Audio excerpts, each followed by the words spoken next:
여러분이 장에 저급한 음식을 넣으면 뇌에 저급한 연료를 공급하는 것과 마찬가지라는 겁니다. 안녕하세요. 하와이 대저택입니다. 그동안 제가 여러분들께 마인드셋, 동기부여, 끌어당김의 법칙 등에 대해 말씀드려 왔는데요. 그 중에서도 특히 끌어당김의 법칙을 설명하는 다양한 관점들에 대해 말씀드려 왔죠. 근원 물질의 관점에서 설명하는 월리스 와틀스의 관점에서부터 시크릿의 관점, 에너지와 파동, 그리고 주파수로 설명하는 바프록터의 관점, 뇌과학, 형이상학, 양자역학까지 정말 여러 분야에서 성공한 많은 사람들이 이 끌어당김의 법칙에 대해 설명한다는 것을 말씀드렸습니다. 오늘은 제가 그동안 많이 다뤘던 뇌과학에 대한 이야기를 해보려고 하는데요. 끌어당김의 법칙을 떠나서 기본적으로 우리의 마인드셋, 동기부여, 감정, 생각에서부터 행동까지 우리 삶의 모든 영역에서 제가 그리고 여러분이 도대체 왜 이런 건지, 왜 이런 생각이 드는지, 왜 이런 감정이 드는지, 왜 이런 행동을 하는지, 왜 어떤 건 잘 되고 어떤 것은 잘 되지 않는지, 어제는 분명히 잘했는데 오늘은 왜 갑자기 잘 안 되는지에 대한 가장 명확한 대답을 얻을 수 있는 분야가 바로 뇌과학이 아닐까 생각합니다. 여러분들께 그동안 많이 말씀드렸던 조 디스펜자, 브루스 립튼, 존 아사라프 외에도 제가 굉장히 좋아하는 브레인 코치가 있어요. 바로 짐 퀵입니다. 빌 게이츠, 일론 머스크 같이 뇌과학에 대해 특별히 더 알지 않아도 될 것 같은 사람들이 짐 퀵을 찾아가 조언을 구했다는 사실이 알려지면서 굉장히 유명해졌는데요.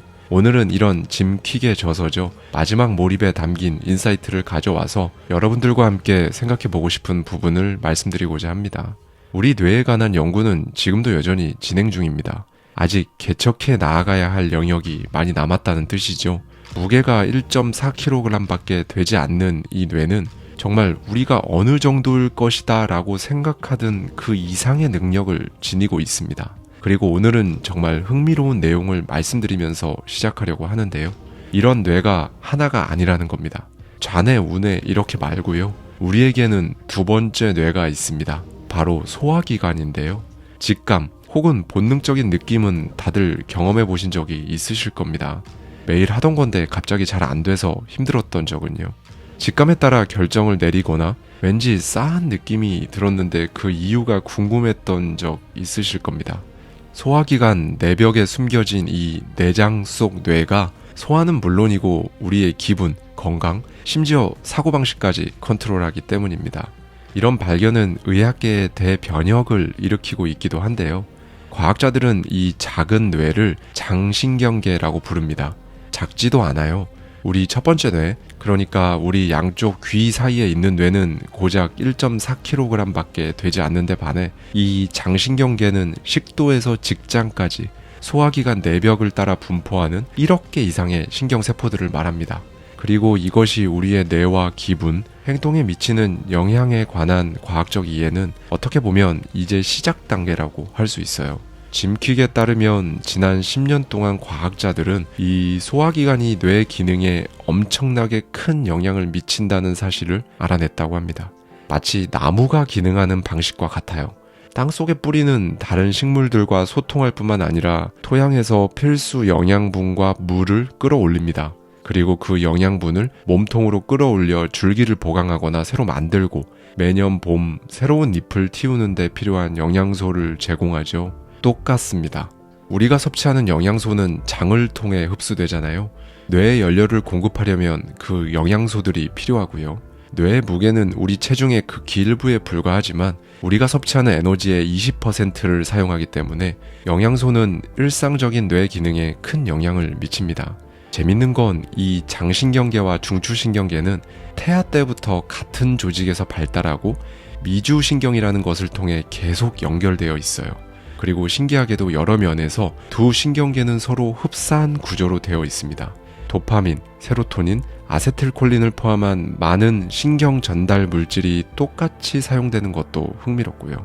과거에 뇌에 관해 생각했던 것과 마찬가지로 우리 각자가 특정한 개수의 장신경계 세포를 갖고 태어나며 그 수는 변하지 않는다고 믿어왔는데요. 이제는 뇌처럼 장신경계도 성인기에 새로운 뉴런을 생성하고 손상되면 보수도 한다는 사실이 알려졌습니다.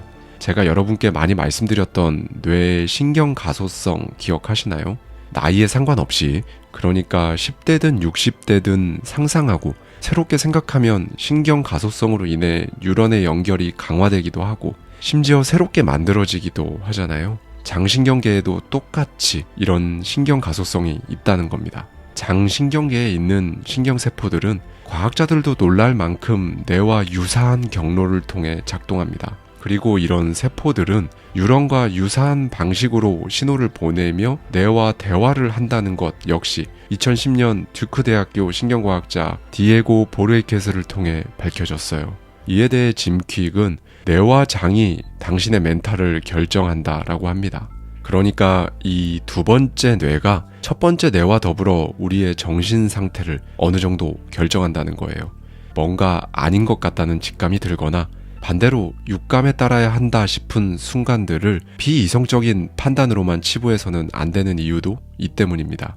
장이 고유한 방법으로 사건을 해석하고 뇌에 신호를 보내는 것이기 때문이죠. 이게 의미하는 건 무엇일까요?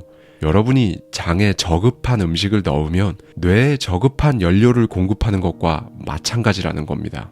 저는 최근에 이 연구 결과를 굉장히 신뢰하는데요. 왜냐하면 정말 오래전부터 저는 막연하게 위장이 좋지 않으면 뇌의 능력을 100% 발휘하지 못하는 것 같다라는 생각을 항상 했었기 때문입니다. 위장이 정말 튼튼하신 분들도 있어요. 그런 분들은 정말 신기하게도 속이 안 좋다라는 느낌이 어떤 느낌인지 모르시더라고요. 그런데 저처럼 위장이 그다지 좋지 않으신 분들이라면 정말 엄청나게 공감이 되실 겁니다. 신경성 위장질환에 시달리시는 분들이나 그 정도까지는 아니어도 위장에 종종 탈이 나는 분들은 느껴보셨을 거예요. 그날 하루가 정말 엉망진창이 됩니다. 공부도, 일도, 독서도, 운동도 전부 다 제대로 안 됩니다. 집중도 안 되고 심지어 휴식도 힘들죠. 그리고 정말 무언가를 해야 해서 책상 앞에 앉아 고군분투한들 정말 평소에 비해 능률이 엄청나게 떨어지는 걸 경험해 보셨을 겁니다.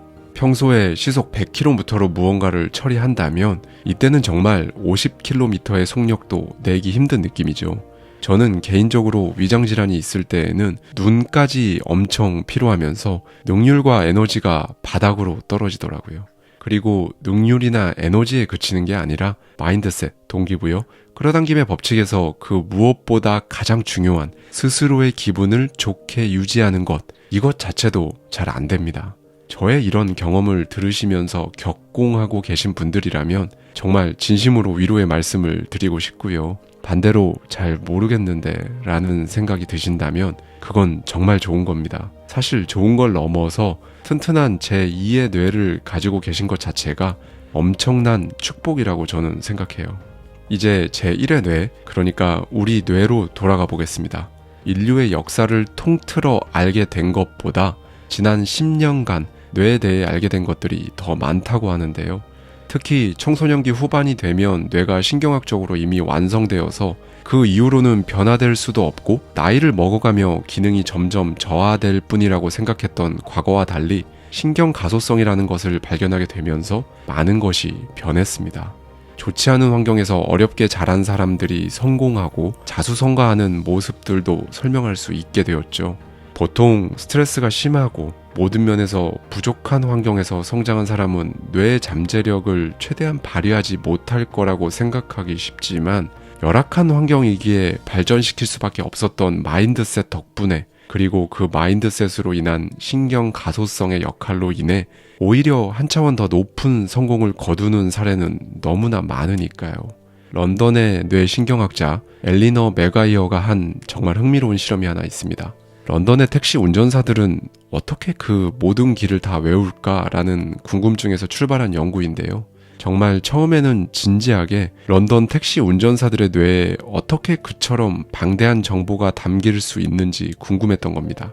런던에서 택시 운전사 면허를 따려면 런던의 특정 구역, 그러니까 체링크로스 역에서 반경 10km를 오토바이를 타고 돌아다니면서 수천 곳의 명소와 미로 같은 25,000개의 거리를 외워야 한다고 합니다. 그래서 합격률도 50%밖에 되지 않는다고 하고요. 맥과이어 박사가 실제로 측정한 바에 따르면 실제로 런던의 택시 운전사들은 나이, 교육, 지능이 비슷한 다른 직업의 사람들보다 기억 중추의 면적이 더 컸다고 합니다. 그리고 택시를 운전한 기간이 길수록 그 크기는 더 컸다고 하고요. 이 연구는 우리 뇌의 신경 가소성, 그러니까 뇌가 학습과 새로운 경험을 통해 자체적으로 재조직되고 새롭게 만들어진다는 특성을 확실히 보여주는 사례라고 볼 수 있습니다. 그리고 이것이 의미하는 것은 뇌의 활동에는 한계가 없다는 거예요. 그리고 한계가 없다는 것은 여러분의 선택에 따라 긍정적인 방향, 부정적인 방향, 어느 쪽으로든 똑같이 작용한다는 겁니다. 긍정적인 방향으로도 한계가 없고 부정적인 방향으로도 한계가 없다는 거죠. 예를 들어볼까요?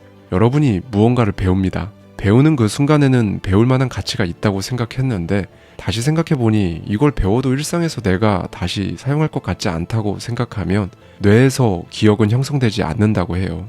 마찬가지로 무언가를 배우지만 이게 나에게 왜 중요한지와 같은 한 차원 높은 생각을 특별히 하지 않는다면 뇌는 그 정보를 간직하지 못할 가능성이 크다고 합니다. 이렇게 망각은 자연스럽게 일어나는 거예요.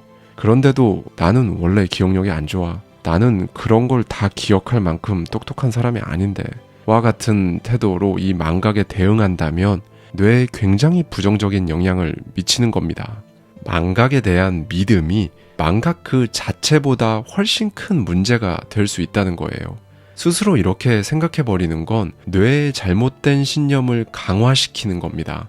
부정적인 방향으로도 한계가 없이 작동하는 거죠. 결국 신경 가소성은 자신이 원하는 대로 뇌를 만들 수 있다는 것을 의미합니다.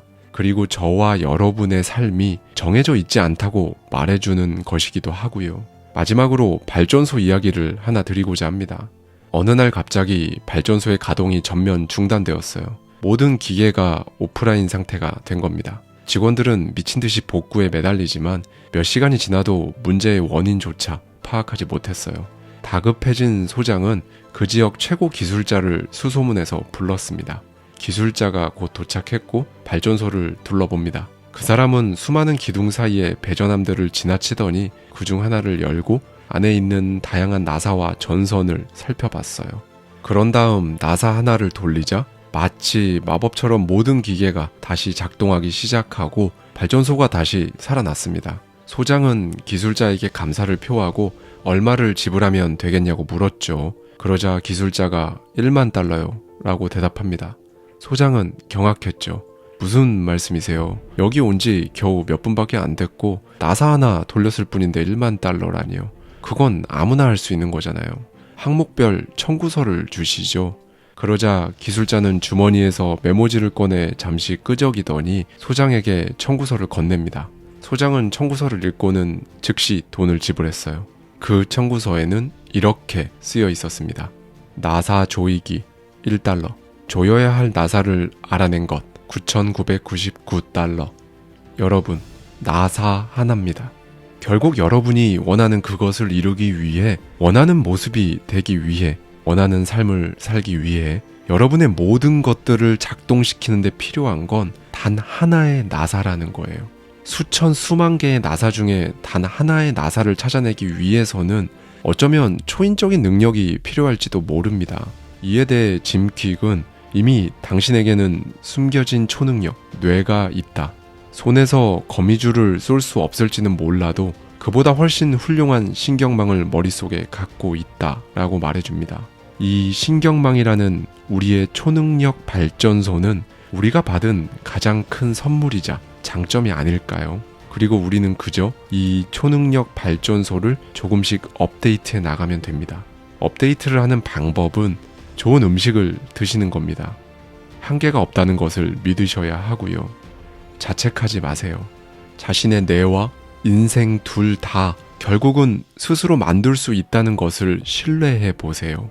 그리고 마지막으로는 여러분에게 가장 중요한 단 한 가지, 이루고자 하는 그 단 한 가지를 찾아내고 집중하시는 겁니다. 오늘은 이 부분에 대해 한 번쯤 생각해 보실 수 있는 하루가 되셨으면 좋겠습니다. 감사합니다. 지금까지 하와이 대저택이었습니다.